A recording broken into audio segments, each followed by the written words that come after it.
췌장암에 맞서 환자들에게 희망을 불어넣어주는 연세대학 프랑스병원 간담체외과 강창무 교수님이십니다. 아유, 안녕하세요. 반갑습니다. 안녕하세요. 프랑스병원 간담체외과 강창무입니다. 교수님은 왜 여기 간담체외과를 선택을 했습니까? 이 간담체 하면 이제 많은 사람들이 잘 생소롭게 생각하는데 네. 실은 이제 음식을 이제 먹으면 입에서 이제 식도로 내려가고 그다음에 위가 있잖아요. 위가죠. 그다음에 십이지장이 있고 그다음에 소장이 있고 이제 대장이 있고 이제 응가를 하게 됩니다. 네네네. 근데 이제 가만 보면 거기에 음식물이 지나가는 길에는 간담체가 없어요. 그죠? 없잖아요. 그렇죠. 없잖아요. 네, 맞아요. 지금 보면 제가 음식물이 내려가는 길이면 조세호 씨가 간이 되는 거죠. 간이 담즙이라는 소화제를 만들면 저한테 주는 거예요. 아, 이렇게 주고. 여기 췌장이라면 췌장이 하는 일이 소화제를 만드는 이제 소화 기능도 네. 있지만 당뇨를 조절하는 기능도 있어요. 특수한 기능을 하는데 그래서 이제 음식물을 먹으면 이렇게 소화가 돼서 이렇게 되는 그런 장기가 되는 거죠. 특히 저 이제 췌장외과를 이제 주로 많이 하는데 그 중에서도 췌장이라는 게 음식물이 곧장 지나가는 길은 아니지만 음식물 소화를 도와주는 장기잖아요. 네. 그런 장기처럼 또 누군가의 많은 도움을 더 주지 않을까 이런 생각에 그 어린 마음에 췌장외과를 한번 시도를 했던 것 같아요. 요게 좀 초기 진단이 상당히 그러니까요. 어렵다고 얘기 네네네. 들었거든요. 근데 왜 그러냐면 위암이나 뭐 대장암 뭐 이런 경우에 따라 또 다를 수 있지만 그래도 대부분은 음식물이 지나가는 길들이잖아요. 네네. 그러니까 대장 내시경, 위 내시경 이런 걸로 이제 검진으로 이제 발견할 수 확인되죠. 있는데 네.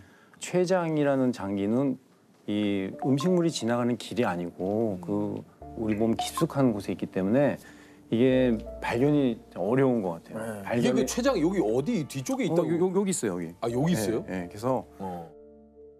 위를 들치면 네. 이렇게 기다랗게 누워 있는데 증상이 생기더라도 그 췌장 주변에 우리 몸으로 가는 중요한 혈관들이 있거든요. 되게 많이 밀접해 있어요. 그래서 아주 작은 혹이더라도 그 혈관에 침범을 하면 수술 못하는 경우가 있고, 아, 그러니까 그렇구나. 그런 경우가 많죠. 그래서 수술할 수 있는 경우가 1기 아니면 2기인데 진단 당시에 수술할 수 있는 경우가 한 15에서 20%. 그거밖에 안 돼요. 그러니까 이미 늦은 상태에서 그렇죠. 그러한 아, 그러니까 해부학적- 수술할 수 있는 경우도 그거밖에 그렇죠. 안 됩니다. 해부학적인 그 특성상 그렇게 되는 것 같고요. 그다음에 수술하지 못하는 경우가 이제 3, 4기 이런 경우가 이제 대부분을 차지하게 되는 그런 이게 좀 생존율도 굉장히 좀 낮다고 얘기를 들었는데 맞습니까? 세계적으로 아직 해결되지 못한 암 중에 하나고 그리고 또 췌장이 이렇게 되게 물컹물컹하고 잘 꼬매도 잘 안 나요. 잘 덧난다 그러나요? 아, 그래요? 그래서 수술을 하고 나면 반드시 이제 우리가 생존율 향상을 위해서는 항암 치료를 반드시 해야 되는데 네. 수술을 했는데 환자가 잘 안 낫고 탈나고 하게 되면 회복이 잘 안 되겠죠, 그죠? 그렇겠죠. 그래서 과거에는 한 60년대만 해도 췌장암은 절대로 수술하지 마라, 뭐 이럴 얘기가 나올 정도고 왜냐면 회복이 안 되니까 이렇게 했는데 최근에는 이제 많은 이제 의학 지식이라든지 해부학적 지식 그다음에 수술 후 관리법 이런 것들이 많이 발전하면서 이제 환자들이 이제 회복을 이제 많이 하게 되는 겁니다. 아, 그렇군요. 이게 혹시 췌장암에 걸리게 되는 원인이 이게 있습니까?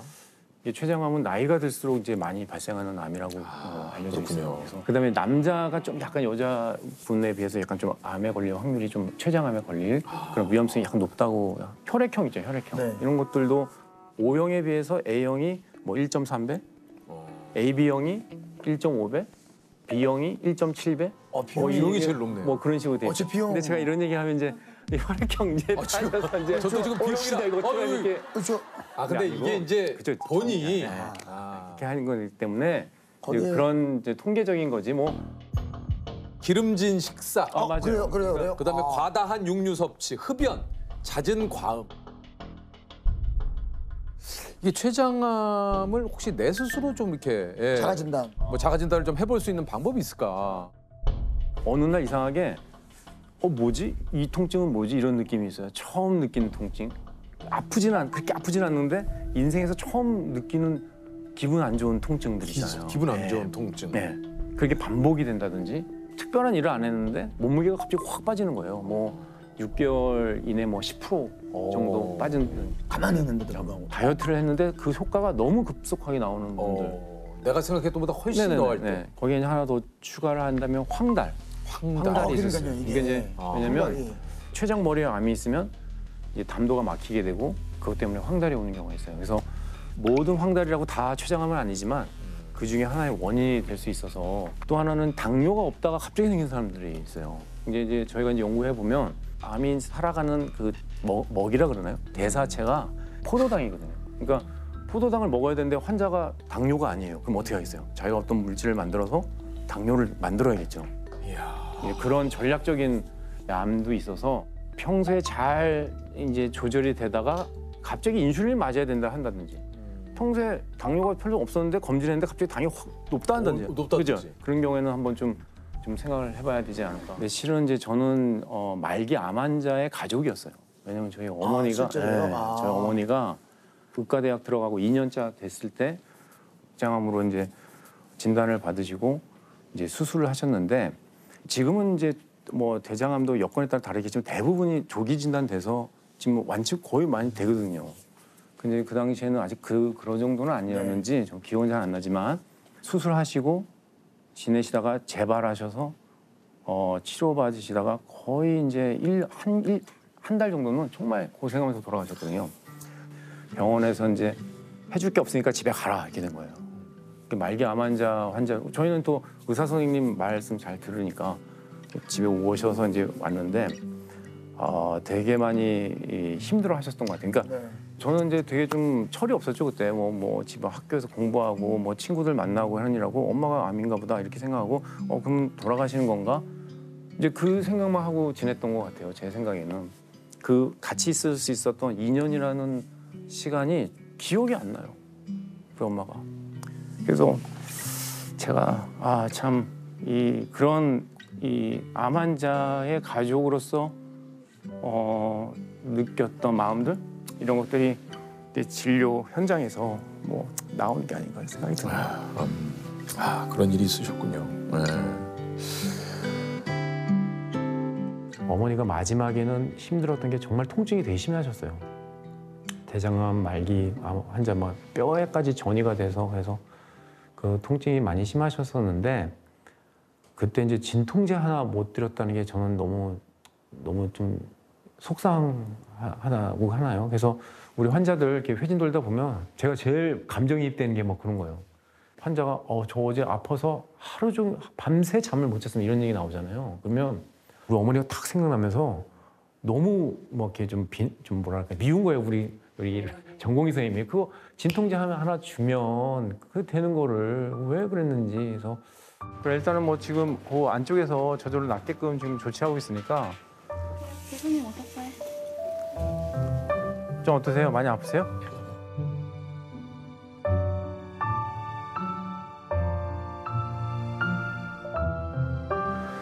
그 당시 우리 뭐 배운 게 없었으니까 의과대학 뭐 2학년 예과 2학년이 뭐 아는 게 그렇게 많지는 않으니까 그래서 이제 뭐 자료를 찾아보고 해보면 예후가 별로 안 좋고 결국 죽음을 생각하게 되더라고 사람은 가장 안 좋은 상황을 생각하게 되는 거예요.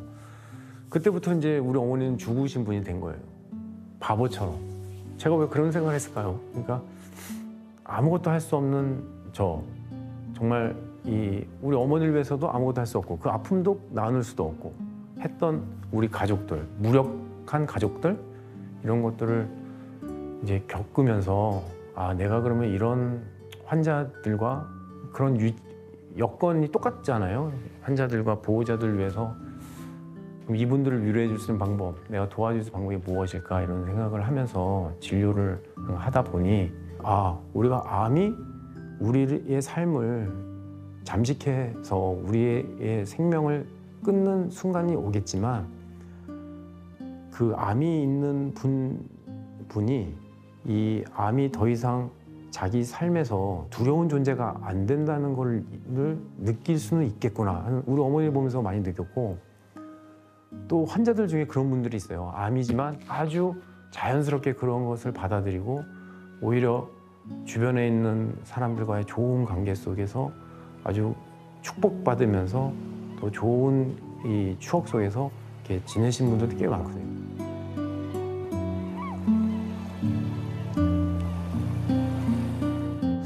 이게 내 생각이 아예 틀린 건 아니겠구나.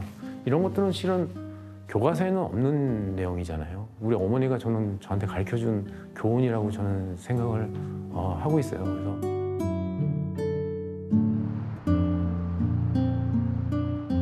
기적 같은 일도 좀 간혹 일어난다고 그래요. 있죠. 최근에 제가 어떤 환자가 있었냐면 어떤 할아버지인데 이제 뭐 효도 이제 검진을 해드린 거예요. 그냥 해드렸는데 이제 췌장암이 8mm. 8mm요. 네, 보통은 8mm짜리 췌장암은 저는 본 적이 없거든요. 원래 한 3, 4cm 보이죠? 아주 빨리 네네. 조기에 발견되는. 그래서 이제 그분은 개복도 안 하고 할아버지시지만 복강경으로 수술하고 빨리 회복해서 이제 항암 치료 받고 좀 잘 계신 분이 계시고 또 올해는 어느 날 이제 외래를 보는데 어떤 이제 환자가 젊으신 분인데 편지를 써왔어요. 선생님 5월에 이렇게 맑은 하늘을 볼 수 있게 해주셔서 너무 감사합니다 그러더라고요.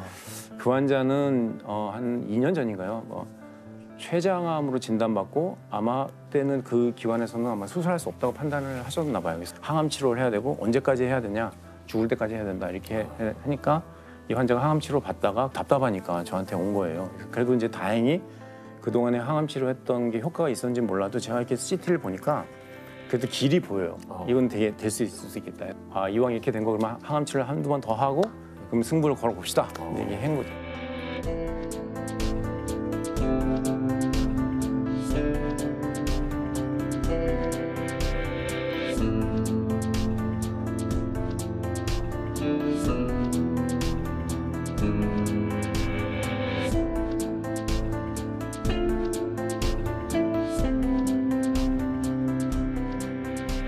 다행히 이제 그 환자는 이제 완전한 절제가 됐고 지금 잘 회복해서 항암 치료가 되고 살고 계신 분이 있고요. 지금까지 이게 발전해온 모습들이 있잖아요. 그건 절대로 무시를 못하거든요. 그래서 그 중에 하나가 과거에는 이제 개복을 해서 수술했잖아요. 그러니까 뭐 이렇게 크게 째서 수술했는데 최근에는 그 어려운 수술도 이제 개복하지 않고 복강경이나 이제 로봇을 이용해서 구멍 좀 몇 개만 뚫어가지고 이렇게 수술을 하고 회복을 하기 때문에 환자들이 훨씬 더 이제 좀 잘 치료의 수능도가 높아지는 것 같고 회복도 좀 빠르고. 네네네 그렇게 해야 되고 신기하게도 마취를 하고 깼는데 자기 몸에 상처가 별로 없는 거예요. 그때 이제 제가 느끼는 느낌은 환자들이 나 이거 살 수 있는 거 아닌가? 이런 좀 희망의 메시지를 주는 수술 아닌가 저는 그런 생각을 들어요. 또 한 가지는 항암제가 많이 이제 발전이 많이 됐어요. 최근에는 수술한 환자들, 1, 2기 환자들 저희가 이제 잘 계산해 보면 5년 생존율을 저희가 따지는데 한 40% 이상, 어떤 경우에는 50% 이상까지 보고하는 경우도 있고 아직 그런 데이터가 쌓여서 아직 여러 기관에서 발표는 안 하고 있지만 그 정도는 거의 나오는 것 같다 이런 생각이 들고 생명은 소중하잖아요, 그죠? 한 사람을 위해서 우리가 구조대를 특파할 정도인데 좋은 면들, 이게 발전한 면들을 이제 말씀드리고 같이 가자, 치료해 보자 이런 얘기를 하죠. 절대 포기할 수 없는 거죠.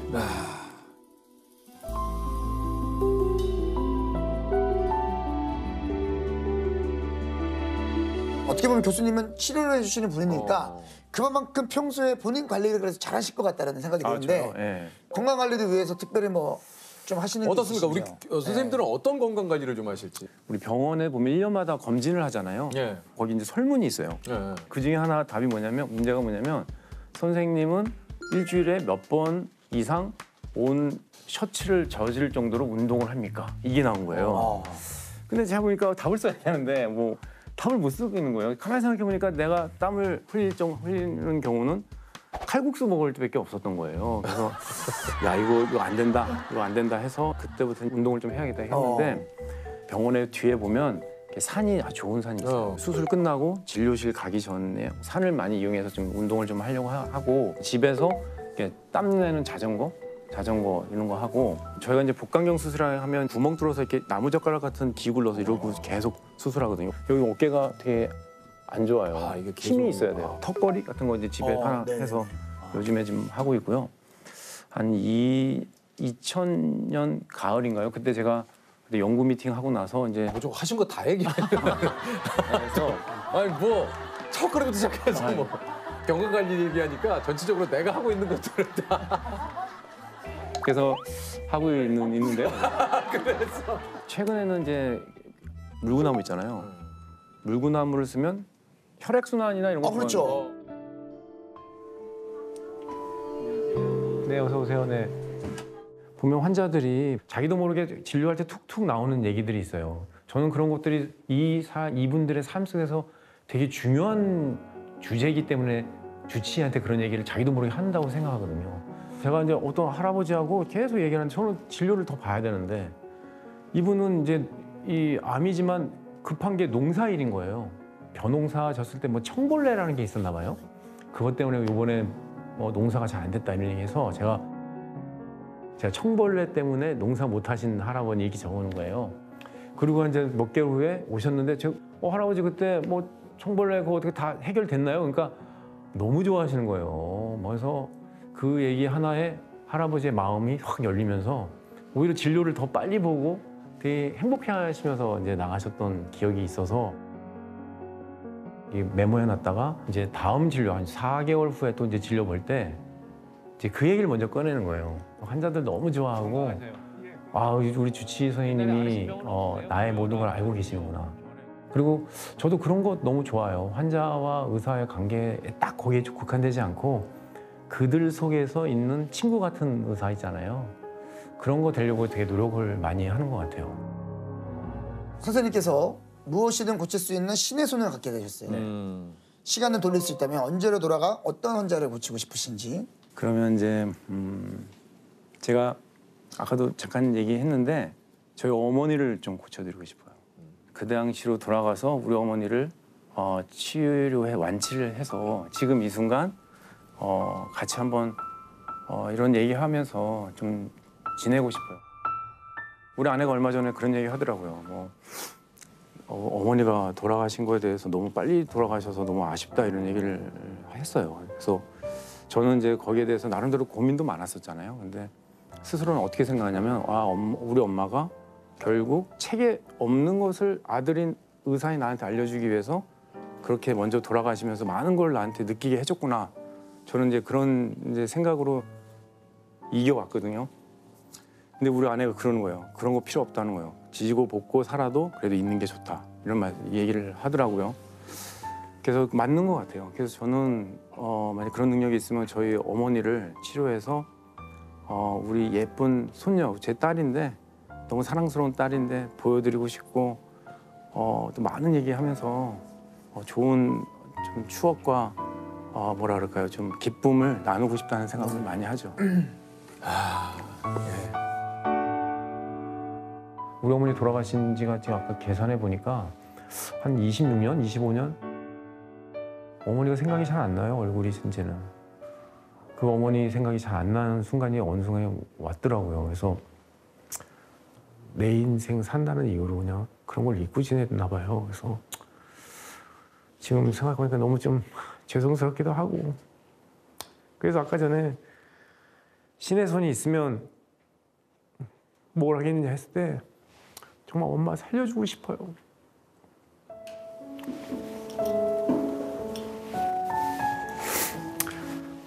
제가